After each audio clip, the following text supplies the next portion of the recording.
अस्सलाम वालेकुम dear students and welcome to all of you students. आज हम पीएमसी का टॉपिक 5 स्टार्ट करने जा रहे हैं जिसका नाम है थर्मोडायनेमिक्स।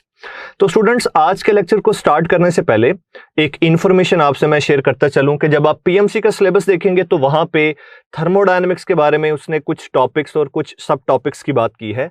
डियर स्टूडेंट्स, हम 2 लेक्चर्स में थर्मोडायनेमिक्स को कवर कर रहे होंगे। फर्स्ट लेक्चर में यानी आज के लेक्चर में हम बात स्टार्ट करेंगे हीट से।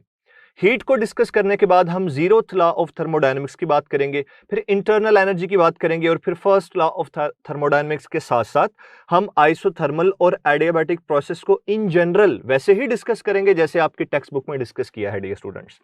सेकेंड लेक्चर में हम डियर स्टूडेंट्स बात स्टार्ट करेंगे वर्क एंड हीट से और फिर कन्वेंशंस को देखेंगे कि वर्क की क्या कन्वेंशंस हैं, हीट की क्या कन्वेंशंस हैं और area under PV diagram work के बराबर होता है और डिफरेंट सिनेरियोज और डिफरेंट कंडीशंस। इसी के साथ साथ डियर स्टूडेंट्स हम स्पेसिफिक हीट को देखेंगे, हम मोलर स्पेसिफिक हीट को देख रहे होंगे, हम हीट कैपेसिटी को डिस्कस कर रहे होंगे डियर स्टूडेंट्स। और इसी के साथ साथ हम 4 प्रोसेसेस को फिर दोबारा डिस्कस करेंगे रिगार्डिंग वर्क, यानी हम आइसोथर्मल प्रोसेस की बात करेंगे, एडियाबैटिक प्रोसेस की बात करेंगे, आइसोबैरिक प्रोसेस की बात करेंगे और आइसोकोरिक प्रोसेस की बात करेंगे। तो आइए डियर स्टूडेंट्स आज का लेक्चर स्टार्ट करते हैं। तो सबसे पहले हम हीट से बात को स्टार्ट करेंगे कि what is meant by heat. तो डियर स्टूडेंट्स, हीट के बारे में एक जनरल सा कॉन्सेप्ट है जो कि आपको पता होना चाहिए, आप लोगों ने जूनियर क्लासेस में भी पढ़ा होगा कि heat is basically the form of energy.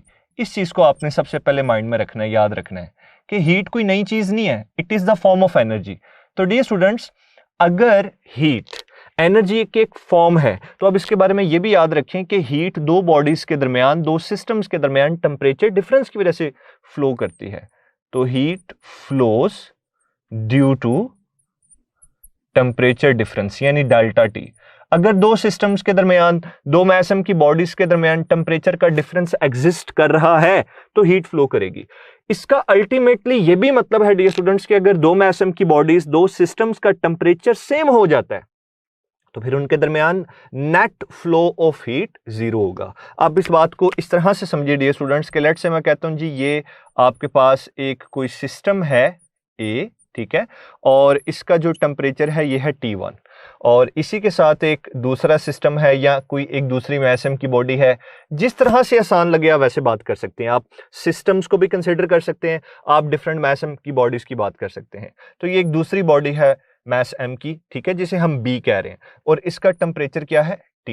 अब डियर स्टूडेंट्स, कंडीशन मैं यहाँ पे ये लगा रहा हूं कि ये जो टेम्परेचर T1 है ये हायर टेम्परेचर है और जो टेम्परेचर T2 है ये लोअर टेम्परेचर है। अब आपको नजर आ रहा है कि इन दोनों सिस्टम्स के दरमियान या इन दोनों मैसम की बॉडीज के दरमियान टेम्परेचर डिफरेंस एग्जिस्ट कर रहा है। तो हीट हाई टेम्परेचर से लो टेम्परेचर की तरफ वेव्स की फॉर्म में ट्रेवल कर रही होगी। तो ये देखें, ये हीट फ्लो और उसकी डायरेक्शन भी आपके सामने। हीट को यूजुअली डियर स्टूडेंट्स Q से रिप्रेजेंट किया जाएगा थर्मोडायनेमिक्स में और heat basically it is the form of energy. तो आपको ये पता होना चाहिए कि इसके जो यूनिट्स हैं, इसके 2 यूनिट्स हम यूज करते हैं, एक है जी जूल और डियर स्टूडेंट्स एक है कैलोरी। दोनों में से हम कोई भी यूज कर सकते हैं, लेकिन हीट क्योंकि एनर्जी है तो इसका जो SI यूनिट है वो है जूल। अब डियर स्टूडेंट्स, हमने हीट को इन जनरल डिस्कस कर लिया। फौरन से हम यहाँ पे जीरोथ लॉ ऑफ थर्मोडायनेमिक्स के कॉन्सेप्ट को भी डिस्कस करेंगे और उसकी स्टेटमेंट देखेंगे कि वो क्या है। तो डियर स्टूडेंट्स, अब हम डिस्कस कर रहे हैं zeroth law of thermodynamics. Zeroth law of thermodynamics, मैं जस्ट जीरोथ लॉ लिख रहा हूं लेकिन आपको ये पता होना चाहिए it is zeroth law of thermodynamics.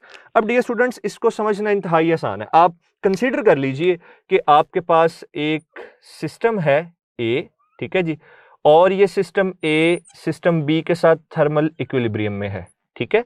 यहाँ पे एक सिस्टम B है और सिस्टम A सिस्टम B के साथ थर्मल इक्विलिब्रियम में है और जो सिस्टम B है ये किसी सिस्टम C के साथ थर्मल इक्विलिब्रियम में है, यानी B और C के दरमियान भी एक थर्मल इक्विलिब्रियम एग्जिस्ट कर रहा है, ठीक है। तो फिर अंडरस्टूड है अगर A B के साथ थर्मल इक्विलिब्रियम में है और B C के साथ थर्मल इक्विलिब्रियम में है तो डियर स्टूडेंट्स फिर अंडरस्टूड है कि A और C भी थर्मल इक्विलिब्रियम में होंगे। ये बात बड़ी इंपॉर्टेंट है यहाँ पे डियर स्टूडेंट्स। अब देखें मैंने क्या डिस्कस किया, एक वर्ड यूज किया थर्मल इक्विलिब्रियम। तो आइए जरा जल्दी से इसको सीखते हैं कि थर्मल इक्विलिब्रियम एक्चुअली क्या कहने की मतलब कि स्टेटमेंट में क्या कहने की कोशिश की जा रही है।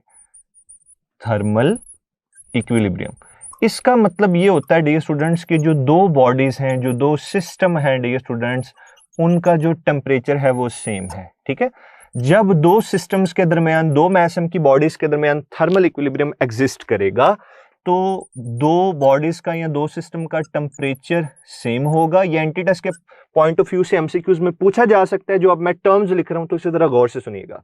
Zeroth law of thermodynamics basically thermal equilibrium को एक्सप्लेन करता है, और अगर दो बॉडीज के दरमियान, दो सिस्टम्स के दरमियान थर्मल इक्विलिब्रियम एग्जिस्ट कर रहा है तो उनका टेम्परेचर क्या होगा, सेम। टेम्परेचर का डिफरेंस क्या होगा, जीरो। और secondly dear students, net flow of heat, net flow of heat, ये दो सिस्टम्स के दरमियान क्या होगा, जीरो। तो एक्चुअली यहां पे हमने तीन बातों को सीखा। टेम्परेचर सेम है, टेम्परेचर का डिफरेंस जीरो है, नेट फ्लो ऑफ हीट क्या है, जीरो है। ये तमाम चीजें हमें जीरोथ लॉ ऑफ थर्मोडायनामिक्स से रिलेटेड पूछी जा सकती हैं, तो इसको याद रखिएगा। डियर स्टूडेंट्स, अब हम डिस्कस करेंगे इंटरनल एनर्जी के कॉन्सेप्ट को, कि what is meant by internal energy. Dear students, internal energy को आप ऐसे डिफाइन करते हैं कि it is the sum of all forms of molecular energies. Particularly molecular energies में हम काइनेटिक एनर्जी और पोटेंशियल एनर्जी की बात करते हैं। तो डियर स्टूडेंट्स, याद रखिएगा, इंटरनल एनर्जी को यू से रिप्रेजेंट किया जाता है। It is represented by U and it is the sum of kinetic energy and potential energy of the system.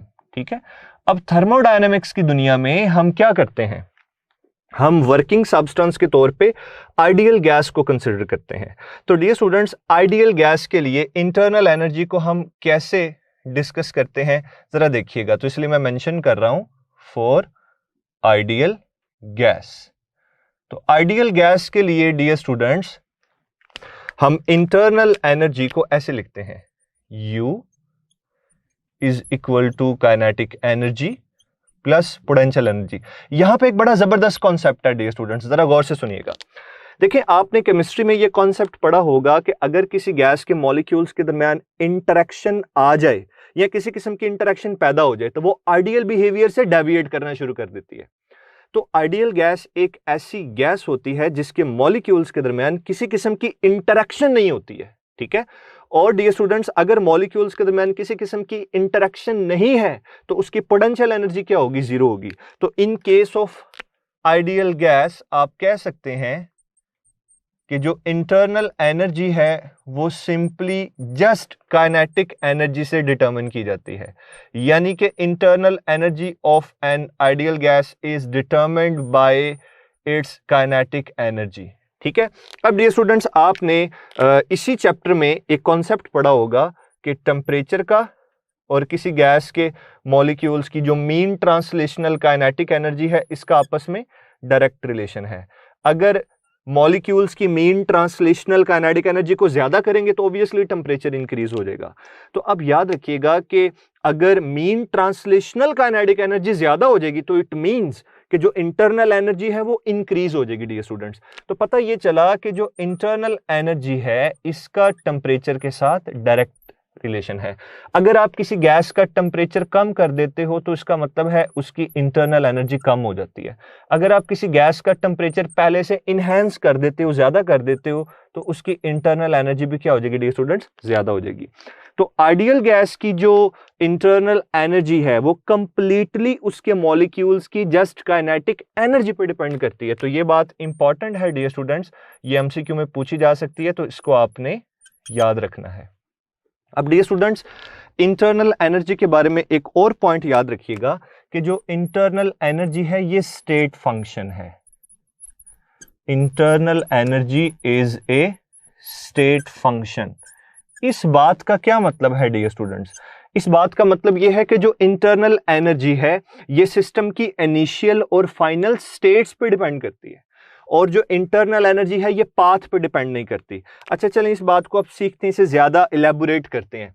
Dear students, आप जब अपनी टेक्स्ट बुक के लास्ट में जाओगे तो एक ग्राफ प्लॉट किया गया है, वर्टिकल एक्सिस यानी वर्टिकल एक्सिस वाई एक्सिस पे प्रेशर है, हॉरिजॉन्टल एक्सिस पे वॉल्यूम है। और डियर स्टूडेंट्स एक ग्राफ उसने इस तरीके से प्लॉट करके आपको दिखाया हुआ है लाइक दिस, और ये एक साइक्लिक प्रोसेस आपको दिखाया हुआ है यहाँ पे, और इसके ऊपर ये इंडिकेटर्स लगे हुए हैं जो कि बेसिकली कंप्रेशन को और एक्सपेंशन को रिप्रेजेंट कर रहे हैं।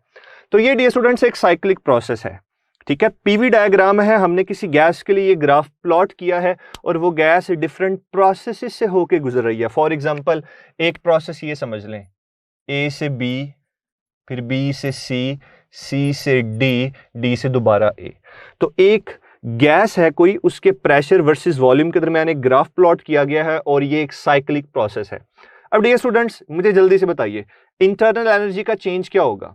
तो स्टूडेंट्स आप लोगों ने ये बात पढ़ी थी कि जो इंटरनल एनर्जी का चेंज है साइक्लिक प्रोसेस में, इन cyclic process the change in internal energy is zero.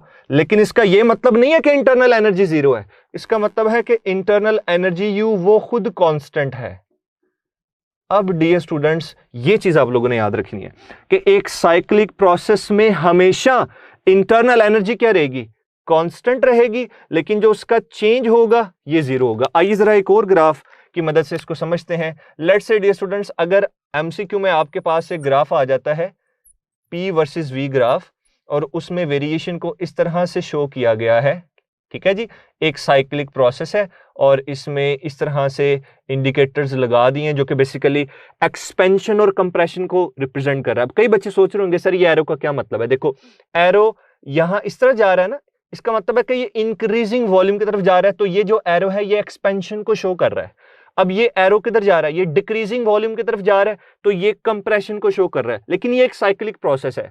MCQ आ जाता है कि एक साइक्लिक प्रोसेस आपको ग्राफ में दिखाया गया है, ठीक है। जल्दी से बताइए कि चेंज इन इंटरनल एनर्जी क्या होगा डियर स्टूडेंट्स। तो याद रखना मैंने अभी बताया कि साइक्लिक प्रोसेस में इंटरनल एनर्जी का जो चेंज है ये जीरो है। इसी तरह से डियर स्टूडेंट्स अब एक आखिरी बात इंटरनल एनर्जी से रिलेटेड जो आपकी टेक्स्ट बुक में ग्राफ की फॉर्म में है उसे समझते हैं।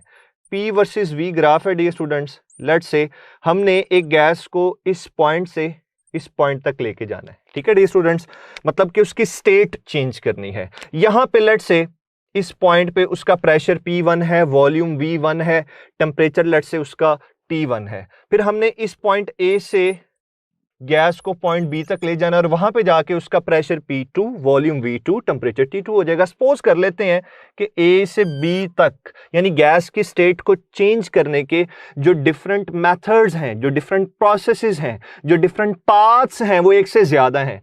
एक ये पाथ है डियर स्टूडेंट्स, ठीक है जी, एक ये पाथ है और इसी तरह से एक ये पाथ है। अब यहां पे वो टेक्स्ट बुक में एक बात आपको बताना चाहता है कि जो इंटरनल एनर्जी है ये स्टेट फंक्शन है, ये स्टेट पे डिपेंड करता है कि इस पॉइंट पे स्टेट क्या थी, इस पॉइंट पे स्टेट क्या थी, स्टेट को चेंज कैसे किया, ये चीज मैटर करती है। पाथ डिपेंडेंट नहीं है, चाहे इस पाथ के जरिए स्टेट को चेंज कर लें, चाहे इस पाथ के जरिए कर लें, चाहे इस पाथ के जरिए कर लें। इसलिए आपकी टेक्स्ट बुक में वर्क और हीट का जहां पे टॉपिक है वहां पे उससे थोड़ा सा ऊपर राइट साइड पे आपको एक ग्राफ नजर आएगा डियर स्टूडेंट्स, वहां पे उसने ये बात आपको समझाई है कि internal energy basically state function है जो कि सिस्टम की इनिशियल और फाइनल स्टेट्स पे डिपेंड करती है। और ये बात भी याद रखनी है कि इंटरनल एनर्जी पाथ डिपेंडेंट नहीं है। तो चाहे फर्स्ट पाथ के जरिए आप स्टेट चेंज करो, सेकंड के जरिए करो, थर्ड के जरिए करो, तो इस चीज पे डिपेंड नहीं करती कि किस पाथ के जरिए किया है। जो चीज मैटर कर रही है वो स्टेट है कि इनिशियल स्टेट क्या है और अल्टीमेटली जो फाइनल स्टेट है वो क्या है। तो डियर स्टूडेंट्स इस कॉन्सेप्ट को आपने याद रखना है। लेकिन एक प्रॉब्लम है, आपके माइंड में ये क्वेश्चन आना चाहिए और आई होप सो ये क्वेश्चन आ रहा होगा कि सर जी साइक्लिक प्रोसेस में और किस किस फिजिकल क्वांटिटी का चेंज जीरो होता है। तो अब डियर स्टूडेंट्स आपको स्टेट वेरिएबल्स का पता होना चाहिए। तो स्टेट वेरिएबल्स कितने हैं हमारे पास, हाउ मेनी स्टेट फंक्शंस, और you can say that how many state variables are there. जी डियर स्टूडेंट्स बता सकते हैं। तो आप में से कई बच्चे कह रहे होंगे सर 3, कई कहते हैं सर जी 5, लेकिन dear students there are total 7 state functions और 7 state variables. There are 7 state variables. अब इनको याद कैसे करना है डियर स्टूडेंट्स, मैं बड़ा जबरदस्त तरीका बताया करता हूं इसे याद करने के लिए। डियर स्टूडेंट्स, पुराने जमाने में, बल्कि अभी भी अब तो हम खैर नहीं देखते, लेकिन पुराने जमाने में वो एक चैनल घरों में आया करता था जो सब बैठ के देखा करते थे, पीटीवी। ठीक है जी, तो पहला वर्ड आपने याद रखना है पी टी वी। ठीक हो गया डियर स्टूडेंट्स। अब मुझे बताइए कि पीएमसी से पहले ये एमडीकैट कौन कंडक्ट करवाता था? यूएचएस। तो दूसरा वर्ड क्या याद रखना है आपने? यूएचएस। अब यूएचएस बेसिकली एक इंस्टीट्यूट है, तो अदब का तकाजा ये है डियर स्टूडेंट्स, आगे आप जी लगा दीजिए ना, पहले सब यूएचएस को जी जी करते थे। तो वर्ड आपने कैसे याद किए? ये जस्ट एक मजाक है, लेकिन इससे डियर स्टूडेंट्स आपको जल्दी से याद हो जाएंगे। How many total state functions are there, how many total state variables are there, answer is 7। कौन कौन से कैसे याद करना है? पहला वर्ड पीटीवी, दूसरा वर्ड यूएचएस जी। ठीक है dear students, PTV UHS G. अब जरा देखते हैं कि इनका मतलब क्या है dear students. P for pressure, ठीक है, T for temperature, V for volume, U for internal energy, H4 आप केमिस्ट्री में पढ़ते हो एंथैल्पी, ठीक है जी, और S क्या है? एंट्रोपी, और G क्या है? Gibbs free energy. ठीक है डियर स्टूडेंट्स, इनके जस्ट आपने नाम याद रखने हैं। ये आपके पास स्टेट वेरिएबल्स हैं डियर स्टूडेंट्स। अब इसका मतलब ये हुआ कि साइक्लिक प्रोसेस में इन तमाम वेरिएबल्स का जो चेंज है वो जीरो होगा। ठीक है डियर स्टूडेंट्स, और सेकेंडली ये क्या रह रहे होंगे? कांस्टेंट। जैसे देखें यहां पे इंटरनल एनर्जी है ना, इंटरनल एनर्जी का आप देखें साइक्लिक प्रोसेस में चेंज क्या है? जीरो, लेकिन वो खुद क्या रह रही है? कांस्टेंट रह रही है। तो ये स्टेट वेरिएबल्स को आप लोगों ने याद रखना है डियर स्टूडेंट्स। अब डियर स्टूडेंट्स हम बात स्टार्ट करेंगे related to first law of thermodynamics. Dear students, सबसे पहले तो आपने ये याद रखना है कि जो फर्स्ट लॉ ऑफ थर्मोडायनेमिक्स है, ये basically law of conservation of energy की एक एक्सप्लेनेशन है। या आप इस बात को ऐसे याद रखा करें कि जो फर्स्ट लॉ ऑफ थर्मोडायनेमिक्स है, इसे law of conservation of energy की बेसिस पे एक्सप्लेन किया जाता है। तो ये बात आपको एमसीक्यूज में भी पूछी जा सकती है। तो first law of thermodynamics is basically the explanation of law of conservation of energy. तो इस पॉइंट को आपने याद रखना है डियर स्टूडेंट्स, ये एमसीक्यूज में अक्सर पूछा जाता है। अब डियर स्टूडेंट्स यहां पे हम ये देखेंगे कि जो फर्स्ट लॉ ऑफ थर्मोडायनेमिक्स है, इसकी स्टेटमेंट क्या है।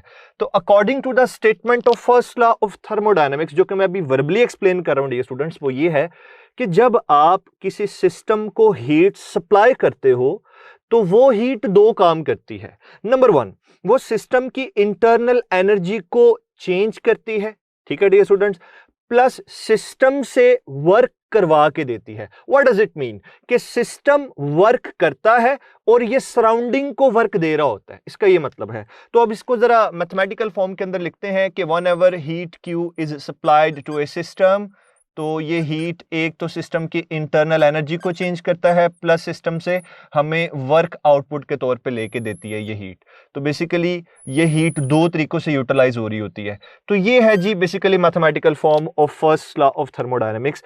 डियर स्टूडेंट्स, आपने पढ़ा होगा, हम इस मैथमेटिकल फॉर्म को ऐसे भी लिख सकते हैं। देखें, Q as it is, suppose कर लें कि जब हमने सिस्टम को हीट सप्लाई नहीं की तो सिस्टम की जो इंटरनल एनर्जी है वो U1 है, लेकिन जैसे ही हमने सिस्टम को हीट सप्लाई की तो सिस्टम की इंटरनल एनर्जी चेंज होगी। फर्स्ट करें वो U1 से चेंज होकर U2 हो गई, तो ये जो डेल्टा U है डियर स्टूडेंट्स, मैं इसे लिख सकता हूं U2 minus U1, plus dear students आप जानते हैं कि वर्क को हम P डेल्टा V भी लिख सकते हैं।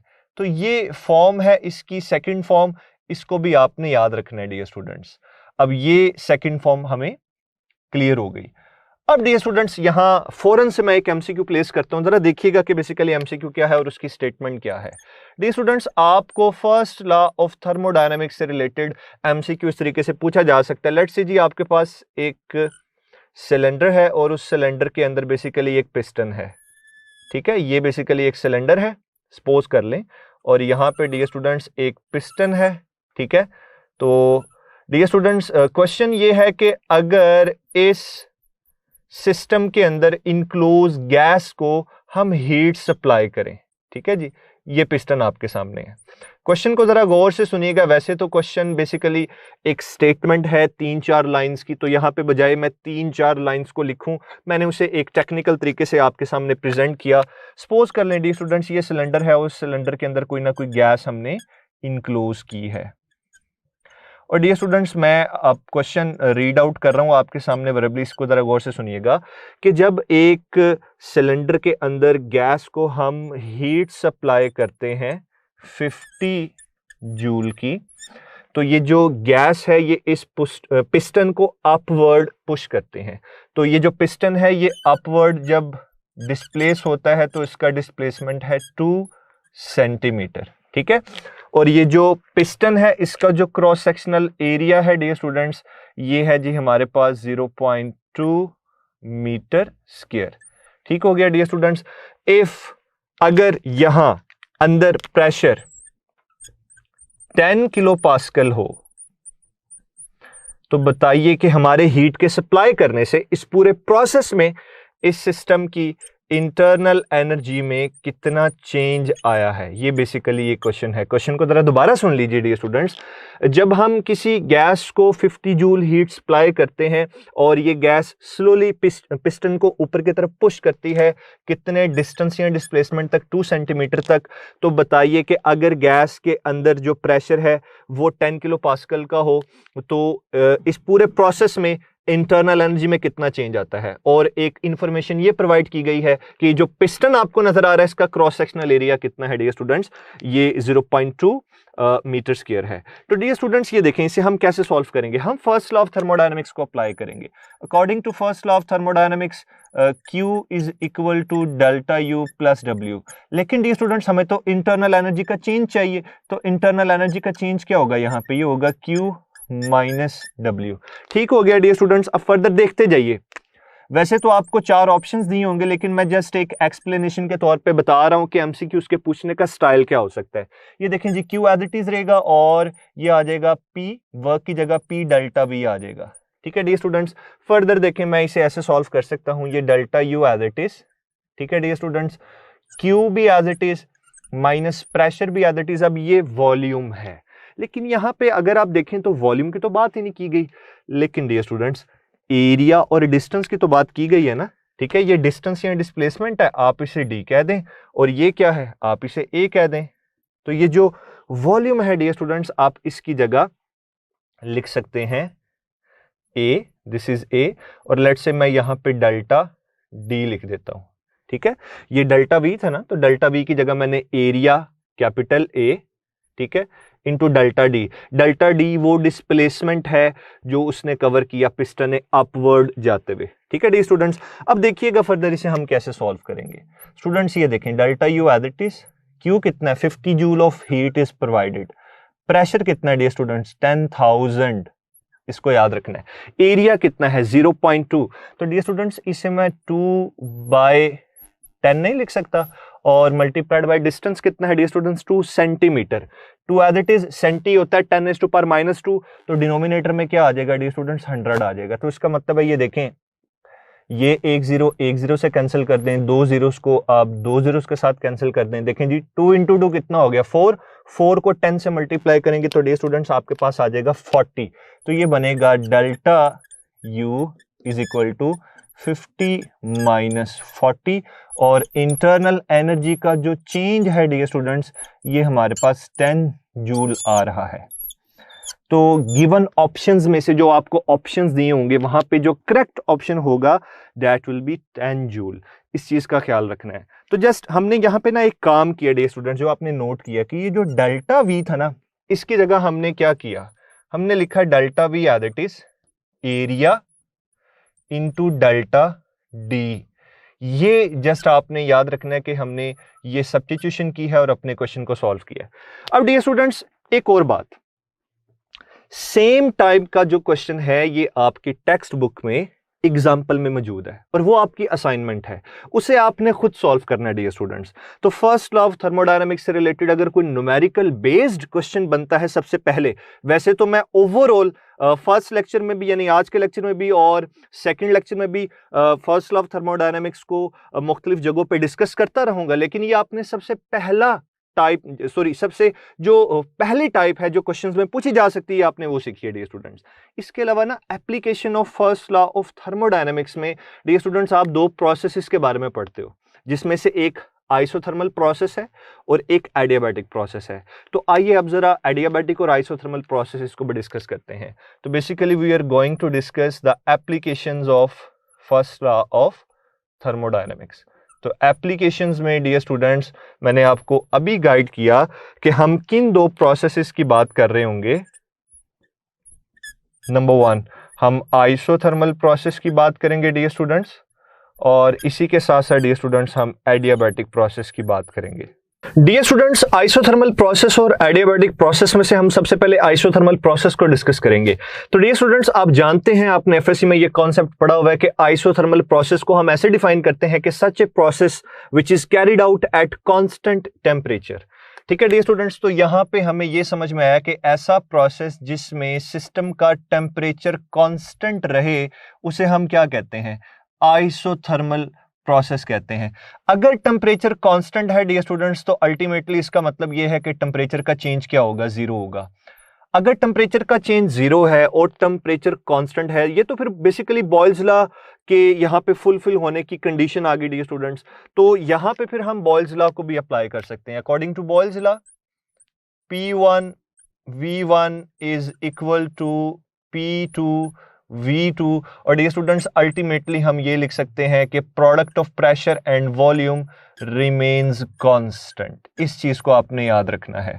इसका मतलब है कि आइसोथर्मल प्रोसेस में अगर किसी गैस को आइसोथर्मली एक्सपैंड किया गया है, किसी गैस को आइसोथर्मली कंप्रेस किया गया है, तो उस गैस के प्रेशर और वॉल्यूम का प्रोडक्ट कांस्टेंट रहेगा, सेम रहेगा। ये मतलब है डियर स्टूडेंट्स इस बात का। अब डियर स्टूडेंट्स एक और चीज, ये जो अभी आपने फर्स्ट लॉ ऑफ थर्मोडायनेमिक्स को देखा है, ये आइसोथर्मल प्रोसेस में इसकी मैथमेटिकल फॉर्म क्या होगी, इसका एक्सप्रेशन क्या होगा, ये जरा सीखते हैं। तो डियर स्टूडेंट्स ये देखें, अभी आपने ये देखा था कि Q किसके बराबर था, डेल्टा U प्लस W। अब डियर स्टूडेंट्स अभी हम लोगों ने बात की कि टेम्परेचर क्या रहता है, कांस्टेंट। तो इसका मतलब ये है डियर स्टूडेंट्स के आइसोथर्मल प्रोसेस में जो इंटरनल एनर्जी है इसने भी कांस्टेंट रहना है। अगर इंटरनल एनर्जी कांस्टेंट है तो डियर स्टूडेंट्स इसका अल्टीमेटली ये मतलब है कि इंटरनल एनर्जी का चेंज जीरो है। तो अब यहाँ पे इंटरनल एनर्जी के चेंज को हम जीरो पुट कर देंगे, यहाँ पे W आ जाएगा, तो पता चला कि Q किसके इक्वल आ गया, यानी Q is equal to W। अब डियर स्टूडेंट्स यहाँ पे क्योंकि डिफरेंट MCQs बन सकते हैं, इसलिए जल्दी से मैं आपको एक कन्वेंशन बता देता हूँ, और वो कन्वेंशन ये है डियर स्टूडेंट्स। लेट्स से ये जी हमारे पास एक सिस्टम है dear students, this is a system basically. ठीक है, सिस्टम में अगर हम हीट को ऐड करते हैं तो ये देखें, अगर सिस्टम को हीट सप्लाई की जा रही है डियर स्टूडेंट्स तो इस हीट को पॉजिटिव कंसीडर करते हैं, और अगर सिस्टम से हीट एक्सट्रैक्ट की जा रही है, सिस्टम से हीट बाहर निकाली जा रही है, तो डियर स्टूडेंट्स इस हीट को नेगेटिव कंसीडर करते हैं। ये एक कन्वेंशन है, ये आपने याद रखना है। इसी तरह से डियर स्टूडेंट्स एक और कन्वेंशन है वर्क के बारे में, वो भी जरा आपने याद रखना है। लेट्स से ये हमारे पास कोई एक सिस्टम है डियर स्टूडेंट्स, ठीक है। अगर मैं सिस्टम पे वर्क कर रहा हूं, थर्मोडायनेमिक्स के अंदर हम सिस्टम को कोई गैस कंसीडर कर रहे हैं, लेट्स से मैं आइडियल गैस की बात कर लेता हूं, ठीक है। अगर हम एक्सटर्नली कोई वर्क करते हैं, work is done by us on the system, हम सिस्टम पे वर्क कर रहे हैं तो दैट इज नेगेटिव वर्क। हाँ, अगर सिस्टम हमें वर्क करके दे रहा है और सिस्टम हमें आउटपुट पे यूजफुल वर्क दे रहा है तो दैट इज पॉजिटिव, तो इसको पॉजिटिव कंसीडर किया जाता है। तो डियर स्टूडेंट्स ये कन्वेंशंस को आपने इन जनरल याद रखना है। अब ये देखें, आइसोथर्मल प्रोसेस की बात की तो according to first law of thermodynamics ये डेल्टा Q जीरो हो गया, सॉरी डेल्टा U जीरो हो गया। अब इसका मतलब ये हुआ Q किसके बराबर है, W के बराबर है। अब डियर स्टूडेंट्स अगर मैं साइन कन्वेंशन की बात करूं तो ये देखें, जिसके साथ कोई साइन नहीं है उसके साथ क्या प्लस का साइन है। तो अब ये देखें, ये एक प्रोसेस बन गया है, plus W is equal two plus plus Q is equal two plus W। इसका क्या मतलब है? ये एक आइसोथर्मल प्रोसेस है। अच्छा, प्लस W का क्या मतलब है? सिस्टम हमें वर्क करके दे रहा है। तो सिस्टम कब वर्क करता है? जब एक्सपेंशन होती है। तो इसका नाम याद रखना है। अब ये जो प्रोसेस आपके सामने है डियर स्टूडेंट्स, इसका नाम है आइसोथर्मल प्रोसेस। लेकिन डियर स्टूडेंट्स, ये आइसोथर्मल तो है, नाम क्या है इसका? आइसोथर्मल एक्सपेंशन कहना चाहिए। ये आइसोथर्मल एक्सपेंशन है क्योंकि एक्सपेंशन में सिस्टम हमें एक्सटर्नली वर्क करके देता है। तो ये चीज डियर स्टूडेंट्स आपने याद रखनी है, दिस इज आइसोथर्मल एक्सपेंशन। अब इस चीज को कैसे समझें, इसको जरा लॉजिकली समझ लीजिए, फिर मैं बताता हूं कैंडिडेट के पॉइंट ऑफ व्यू से क्वेश्चन आपको किस तरीके से पूछा जाएगा। लेकिन कॉन्सेप्ट सबसे पहले ग्रैब कर लीजिए। डियर स्टूडेंट्स, आपके पास सपोज कर लें ये एक सिस्टम है, ठीक है जी, यही सिस्टम, ये गैस जो है आपके पास है, आप हीट सप्लाई कर रहे हो। जब आप हीट सप्लाई कर रहे हो इट मींस प्लस Q। ये देखिए कन्वेंशन आपके सामने, जब आप सिस्टम को हीट सप्लाई करोगे तो दैट इज पॉजिटिव हीट। इसका मतलब ये हुआ कि आपने सिस्टम को हीट सप्लाई कर दी। लेकिन आइसोथर्मल प्रोसेस में तो टेम्परेचर कांस्टेंट रहना चाहिए। और बेटा, जब आप सिस्टम को हीट सप्लाई करेंगे तो how can you say that कि इसका टेम्परेचर कांस्टेंट रहेगा? इसका मतलब है कि जैसे ही आप सिस्टम को हीट सप्लाई करोगे तो मोमेंटेरियली इसका जो टेम्परेचर है डियर स्टूडेंट्स, ये इंक्रीज कर जाएगा। तो अपने टेम्परेचर को मेंटेन रखने के लिए, कांस्टेंट रखने के लिए गैस एक्सपैंड होगी और आपको एक्सटर्नली वर्क करके देगी। ये मतलब है इस बात का कि plus Q is equal two plus W। Isothermal expansion, system को हीट देंगे और सिस्टम एक्सपेंशन के थ्रू आउटपुट पे हमें वर्क करके देगा। अब एमसीक्यूज में ये पूछा जाता है डियर स्टूडेंट्स कि अगर हमने 20 जूल हीट प्रोवाइड की एक आइडियल गैस को और वो आइसोथर्मली एक्सपैंड हुई, तो बताइए हमें कितने जूल वर्क मिलेगा? जस्ट आपको कंफ्यूज करने के लिए ऑप्शन में पता क्या दिया होगा? Plus 20 joule, minus 20 joule, plus minus 20 joule और डेल्टा में नन ऑफ दीज। तो ये देखें, अगर आपने प्लस 20 जूल हीट सप्लाई की है तो आउटपुट पे आपको वर्क कितना मिलेगा? यानी ये उसने आपको बता दिया डियर स्टूडेंट्स और ये पूछ रहा है। तो देखें ये आपके सामने है, जितनी हीट है उतना ही वर्क। और साइन कन्वेंशन बहुत इंपॉर्टेंट है, तो ये प्लस प्लस आएगा डियर स्टूडेंट्स। तो इस चीज को आपने डियर स्टूडेंट्स याद रखना है। अब इसी तरह से डियर स्टूडेंट्स, अगर मैं दोनों तरफ क्या करूं, नेगेटिव साइन से मल्टीप्लाई कर दूं, तो ये क्या बन जाएगा? बनेगा minus Q is equal to minus W। अब इसका क्या मतलब है डियर स्टूडेंट्स? ये आइसोथर्मल प्रोसेस ही है। अच्छा, मुझे कैसे पता चल रहा है ये आइसोथर्मल है? क्योंकि इसमें इंटरनल एनर्जी का चेंज नहीं है ना। According to first law of thermodynamics आपको ये एक्सप्रेशन याद होना चाहिए। जब इसमें डेल्टा U नहीं है तो इसका मतलब आइसोथर्मल है। तो यहां पे डेल्टा U या इंटरनल एनर्जी से रिलेटेड कोई भी टर्म नहीं है, तो पता चल गया फौरन से कि आइसोथर्मल प्रोसेस की बात कर रहा है।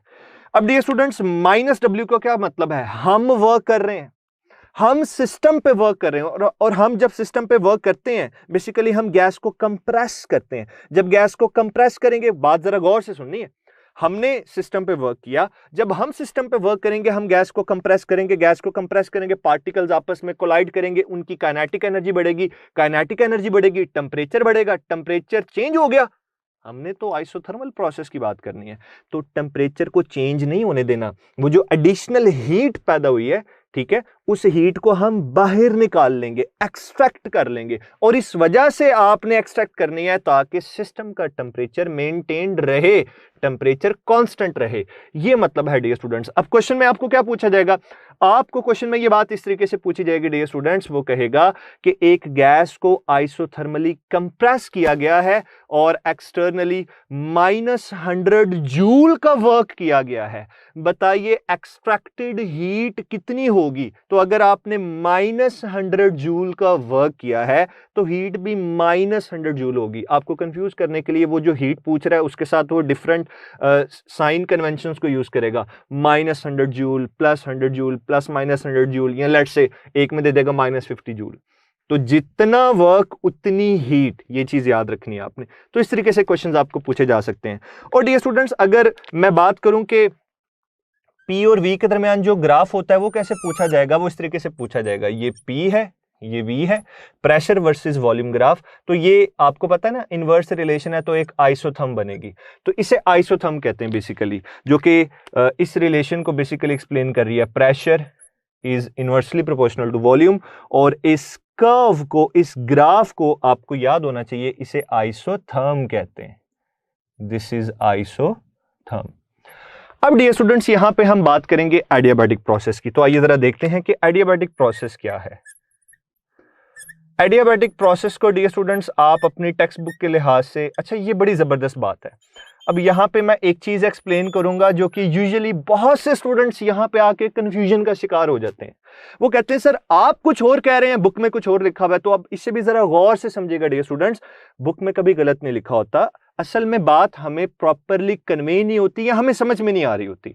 अब मैं सबसे पहले एडियाबैटिक प्रोसेस को जरा डिफाइन कर देता हूं आपके सामने कि इसका मतलब क्या है। डियर स्टूडेंट्स आपने पढ़ा था कि such a process in which no heat enters और leave the system is known as adiabatic process. अब दो चीजें, इसका मतलब यह है कि बाहर से आप हीट सप्लाई नहीं कर सकते। तो अगर जिन बच्चों की बुक में लिखा हुआ है कि एडियाबैटिक प्रोसेस में Q0 है, तो उसका पता क्या मतलब है? ये हीट कौन सी है? ये सप्लाइड हीट है जो आप बाहर से सप्लाई कर रहे हो। This is basically the supplied heat. ये जरा नोट कर लीजिए, देख लीजिए, बहुत से बच्चों के पास पुरानी टेक्स्ट बुक मौजूद होगी तो एडियाबैटिक प्रोसेस की डेफिनेशन लिखी होगी कि such a process in which no heat enters और leave the system is known as adiabatic process, it means Q is equal to 0। तो ये Q कौन सी है? जो आप एक्सटर्नली सप्लाई कर रहे हो, वो नहीं आप सप्लाई कर सकते, ठीक है। और कई बच्चों की बुक में ये लिखा होगा delta Q is equal to 0। अब डियर स्टूडेंट्स अगर Q इज इक्वल टू 0 लिखा है तो इस Q का मतलब क्या है? ये सप्लाइड हीट है, आप हीट सप्लाई नहीं कर सकते एक्सटर्नली, ठीक है। और जब delta Q is equal to 0 लिखा हो तो इसका मतलब है कि अब सिस्टम की अपनी हीट, सिस्टम की अपनी हीट कांस्टेंट है, उसमें चेंज 0 है, ठीक है। तो ये यहां से है Q is equal to constant. ये दोनों बातें बिल्कुल ठीक है, दोनों तरीकों से हम इसे एक्सप्लेन कर सकते हैं। सिस्टम, यहां पे Q क्या है? सिस्टम की अपनी हीट है। यहां पे जब वो लिखता है Q इज इक्वल टू 0 तो ये कौन सी हीट है? Supplied heat. कौन सी? ये वाली जो यहां इस क्वेश्चन में आप सप्लाई कर रहे थे, ये है सप्लाइड हीट। तो अगर Q इज इक्वल टू 0 लिखा है प्यारे बच्चों तो आप कहोगे सप्लाइड हीट 0 है। अगर लिखा है delta Q is equal to 0 तो इसका मतलब है सिस्टम की अपनी हीट कांस्टेंट रहती है और उसमें चेंज 0 है। तो ये डियर स्टूडेंट्स एक छोटा सा कॉन्सेप्ट था, इसे आपने याद रखना है। अच्छा, एडियाबैटिक प्रोसेस में PV गैमा बेसिकली कांस्टेंट होता है और गैमा हीट से रिलेटेड कांस्टेंट है। हम नेक्स्ट लेक्चर में गैमा को इन डिटेल डिस्कस करेंगे, लेकिन मैं यहां पे बता देता हूं कि gamma is the ratio of Cp over Cv, where Cp is the molar specific heat at constant pressure and Cv is the molar specific heat at constant volume. इस चीज को आपने याद रखना है। तो आप इसे एडियाबैटिक प्रोसेस में ऐसे भी लिख सकते हैं ना, P1 V1 gamma is equal to P2 V2 gamma, और गैमा हीट से रिलेटेड कांस्टेंट है डियर स्टूडेंट्स, जो कि डिफरेंट गैसेस के लिए डिफरेंट होता है। मोनोटॉमिक गैस के लिए गैमा डिफरेंट है, मोनोटॉमिक, डायटोमिक और पॉलीटॉमिक, इन तीनों का गैमा डिफरेंट होता है। तो ये मैंने आपको बता दिया। अब dear students further adiabatic process के ग्राफ की बात करते हैं। तो डियर स्टूडेंट्स ये आपको एक ग्राफ नजर आ रहा है, प्रेशर वर्सेस वॉल्यूम ग्राफ, जो कि ये देखें मैंने सबसे पहले इसे आइसोथर्मल प्रोसेस के लिए एक आइसोथर्म ड्रॉ की है। यहीं पे मैं एडियाबैटिक प्रोसेस के लिए एडियाबैट ड्रॉ करूंगा। एडियाबैट बेसिकली उस कर्व को बोला जाता है जो एडियाबैटिक प्रोसेस को रिप्रेजेंट करती है। डियर स्टूडेंट्स जो एडियाबैटिक प्रोसेस है इसकी जो कर्व है इट इज स्टीपर, ठीक है, ये याद रखना है, ये स्टीपर है। तो ये जो आपको नजर आ रही है ऑलमोस्ट पिंक कलर की एक कर्व डियर स्टूडेंट्स, इसे बोला जाता है एडियाबैट, और ये एडियाबैटिक प्रोसेस को रिप्रेजेंट कर रही है। ये बेसिकली एडियाबैट है। तो this curve is more steeper than this, तो ये जरा याद रखिएगा। अब डियर स्टूडेंट्स इसके स्टीपर होने की वजह क्या है? ये देखें, ये पावर में ना यहाँ पे गैमा है और गैमा की वैल्यू ग्रेटर देन 1 है। यहां पे भी देखें वॉल्यूम की कुछ ना कुछ पार है, लेकिन वो पार क्या है? 1 है। यहां पे जो गैमा की पार, यहां पे सॉरी जो वॉल्यूम की पार है गैमा, ये ग्रेटर देन 1 है। और आपकी पार जितनी ज्यादा इंक्रीज करती जाएगी आपकी ग्राफ की स्टीपनेस बढ़ती चली जाएगी। तो ये इस वजह से है डियर स्टूडेंट्स। अब डियर स्टूडेंट्स एक और बात जो कि एमसीक्यूज में अक्सर डिस्कस की जाती है वो ये है कि जो आइसोथर्मल प्रोसेसेस होते हैं बेसिकली स्लो प्रोसेसेस होते हैं। तो आइसोथर्मल जो प्रोसेस है ये स्लो प्रोसेसेस होते हैं, यानी स्लोली परफॉर्म किए जाते हैं। अगर आप कहते हैं जी एक गैस की आइसोथर्मल एक्सपेंशन परफॉर्म करनी है, एक गैस की आइसोथर्मल कंप्रेशन परफॉर्म करनी है, तो वो स्लोली परफॉर्म करेंगे, तो isothermal process is slow process. On the other hand dear students, ये जो एडियाबैटिक प्रोसेस है ये रैपिड प्रोसेस होता है, ये फास्ट प्रोसेस होता है। वर्ड आप रैपिड भी यूज कर सकते हैं, आप फास्ट भी यूज कर सकते हैं।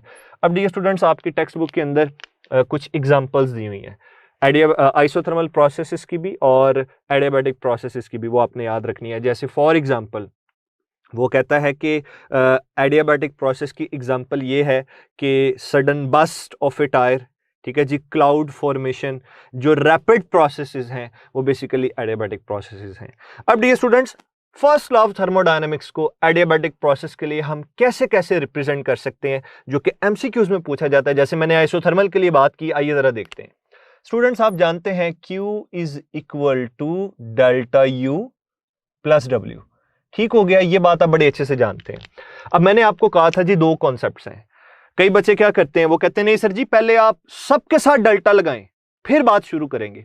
तो वो इसलिए कह रहे होते हैं क्योंकि वो delta Q is equal to 0 को अपनी टेक्स्ट बुक से देख रहे होते हैं। और मैंने बताया delta Q is equal to 0 का कॉन्सेप्ट ये है कि Q कांस्टेंट का मतलब है ये Q सिस्टम की अपनी हीट है, मैं इस Q को सप्लाइड हीट कंसीडर करके इस फर्स्ट लॉ ऑफ थर्मोडायनेमिक्स को according to adiabatic process mould कर रहा हूं। जरा देखिएगा, तो स्टूडेंट्स सप्लाइड हीट तो 0 है, तो यहां से दो चीजें हैं, डेल्टा U प्लस W। अच्छा, अब यहां से जो दो एक्सप्रेशन हमारे पास आते हैं डियर स्टूडेंट्स, वो देखिएगा। पहला एक्सप्रेशन तो ये है W is equal to minus delta U। अब डेल्टा U क्या है, इंटरनल एनर्जी का चेंज, इसके साथ नेगेटिव साइन है, नेगेटिव साइन होने का मतलब है इंटरनल एनर्जी कम हो रही है। वर्क के साथ कोई साइन नहीं है तो इसे पॉजिटिव साइन दे दें। और सेकेंडली डियर स्टूडेंट्स, जो दूसरी टर्म लिखी जा सकती है, आप इंटरनल एनर्जी को यहीं पर रहने दें, वर्क को उधर ले जाएं, तो अब वर्क क्या हो जाएगा, minus W is equal two plus delta U। तो डियर स्टूडेंट्स, ये अपने अंदर दो प्रोसेसेस हैं। ये जो ऊपर आपको एक एक्सप्रेशन नजर आ रहा है ये एक प्रोसेस है, इसे मैं प्रोसेस 1 का नाम दे रहा हूं। ये जो आपको एक एक्सप्रेशन नजर आ रहा है ये दूसरे प्रोसेस को रिप्रेजेंट कर रहा है। पहले प्रोसेस को जरा गौर से देखिए, मैं सबसे पहले उसे एक्सप्लेन कर रहा हूं। तो फर्स्ट प्रोसेस क्या हो सकता है डियर स्टूडेंट्स, आइए जरा साइन कन्वेंशन के जरिए इस बात को समझने की कोशिश करते हैं। साइन कन्वेंशन आपके सामने है हीट और वर्क की। अब डियर स्टूडेंट्स, जो पहला आपको नजर आ रहा है ना प्रोसेस, उसमें क्या है, वर्क पॉजिटिव है। व्हाट डज इट मीन, इसका मतलब है एक्सपेंशन हो रही है, सिस्टम या गैस एक्सपैंड हो रहा है, हमें आउटपुट के तौर पे वर्क दे रहा है, इसलिए वर्क क्या है, पॉजिटिव है। लेकिन डियर स्टूडेंट्स, गैस तो कहीं से हीट एब्जॉर्ब कर ही नहीं सकती, तो इसका मतलब है कि अगर एक गैस एक्सपैंड हो रही है तो वो अपने मॉलिक्यूल्स की एनर्जी को यूटिलाइज करके क्या हो जाएगी, एक्सपैंड। तो जो वो अपने मॉलिक्यूल्स की एनर्जी को यूटिलाइज कर देगी तो उसकी इंटरनल एनर्जी क्या होगी, डिक्रीज, इसलिए साथ साइन कन्वेंशन क्या है, नेगेटिव। तो ये जो फर्स्ट एक्सप्रेशन है ये जिस प्रोसेस को रिप्रेजेंट करता है डियर स्टूडेंट्स, इसे कहते हैं एडियाबैटिक एक्सपेंशन, ये आपने याद रखना है। तो अब डियर स्टूडेंट्स, आपको क्वेश्चन इस तरीके से पूछा जा सकता है कि एक गैस है वो एडियाबैटिकली एक्सपैंड हो रही है और एक्सपैंड होने के बाद जो हमें आउटपुट के तौर पे वर्क करके दे रही है वो है जी प्लस 50 जूल का। तो बताइए इंटरनल एनर्जी का चेंज क्या होगा, अगर वर्क प्लस 50 जूल है इट मींस कि आउटपुट के तौर पे वर्क मिल रहा है, तो इंटरनल एनर्जी डिक्रीज हो जाएगी, minus 50 joule will be the answer. तो ये साइन कन्वेंशन के साथ पूछा जाएगा, इसको याद रखना है। अब ये सेकंड प्रोसेस की बात करते हैं डियर स्टूडेंट्स, आइए जरा देखते हैं कि सेकंड प्रोसेस क्या है। सेकंड प्रोसेस को हम बोलते हैं इट इज एडियाबैटिक कंप्रेशन। तो डियर स्टूडेंट्स, एडियाबैटिक जो कंप्रेशन है इसमें क्या होगा, हम एक गैस पे वर्क करेंगे। जब हम वर्क करेंगे तो गैस को कंप्रेस कर रहे हैं, जब गैस को कंप्रेस करेंगे तो उसके पार्टिकल्स आपस में टकराएंगे, उसकी इंटरनल एनर्जी इंक्रीज होगी अल्टीमेटली, क्योंकि काइनेटिक एनर्जी ज्यादा हो जाएगी। तो गैस को एडियाबैटिकली कंप्रेस किया, कंप्रेस करने से, अच्छा हीट नहीं दी हमने जस्ट कंप्रेस किया, उसके पार्टिकल्स करीब करीब आए और कोलिजन बढ़ गई, काइनेटिक एनर्जी बढ़ गई, इसलिए इंटरनल एनर्जी में इंक्रीज आ गया। तो ये देखें माइनस W का मतलब है मैंने वर्क किया, गैस को कंप्रेस किया, गैस के पार्टिकल्स आपस में कोलिजन बढ़ी, इंटरनल एनर्जी इंक्रीज हो गई। अब क्वेश्चन कैसे पूछा जाएगा, गौर से सुनिएगा डियर स्टूडेंट्स। क्वेश्चन में ये डिस्कस किया जाएगा कि एक गैस है जिसे एडियाबैटिकली हम कंप्रेस कर रहे हैं। एडियाबैटिकली कंप्रेस करने में हमने -110 जूल वर्क किया। बताइए what will be the change in internal energy. Sign convention के साथ बताना है और क्या आएगा आंसर, वो प्लस का 110 जूल होगा। तो इस तरीके से क्वेश्चंस आपको पूछे जा सकते हैं। अच्छा डियर स्टूडेंट्स, इसमें एक और बात अक्सर स्टूडेंट्स कहते हैं, सर ये कैसे पॉसिबल है कि बच्चे ये क्वेश्चन ये पूछते हैं जो कि उनका कंफ्यूजन का पॉइंट होता है, सर पहले ये परफॉर्म होता है या ये परफॉर्म होता है, ये दोनों एक दूसरे के साथ साइमल्टेनियसली होते हैं। आप एक पिस्टन कह रहा हूं सॉरी, आप एक सिलेंडर के अंदर एक गैस को इनक्लोज करें, ठीक है, उसे फौरन से जोर से कंप्रेस करें, कंप्रेस करके ना बहुत ज्यादा कंप्रेस करके छोड़ दें। वो गैस यूं एक्सपैंड होगी, पहले अपने इक्विलिब्रियम पोजीशन से भी आगे निकल जाएगी। तो जो पहले आपने काम किया वो किया आपने एडियाबैटिक कंप्रेशन, पहले ये परफॉर्म हुई, उसके बाद गैस एक्सपैंड होना शुरू होगी, ठीक है, और अपने इक्विलिब्रियम पोजीशन से भी ज्यादा एक्सपैंड होगी। तो वो क्या है, एडियाबैटिक एक्सपेंशन है। तो डियर स्टूडेंट्स इस तरह के क्वेश्चंस आप लोगों से पूछे जाएंगे। तो डियर स्टूडेंट्स ये आज का हमारा लेक्चर है जिसमें हमने हीट को डिस्कस किया, जिसमें हमने जीरोथ लॉ ऑफ थर्मोडायनामिक्स को डिस्कस किया, फर्स्ट लॉ ऑफ थर्मोडायनामिक्स को इन जनरल देखा, और आइसोथर्मल और एडियाबैटिक प्रोसेसेस को साइन कन्वेंशंस के साथ हम लोगों ने डिस्कस किया। डियर स्टूडेंट्स इसे टेक्स्ट बुक से अच्छे तरीके से रीड आउट कीजिएगा, और अगर आपको कोई भी प्रॉब्लम हो तो उसे जरूर डिस्कस कीजिएगा। तो wish you very best of luck dear students, अपना ख्याल रखिएगा। थैंक यू सो मच, अल्लाह हाफिज।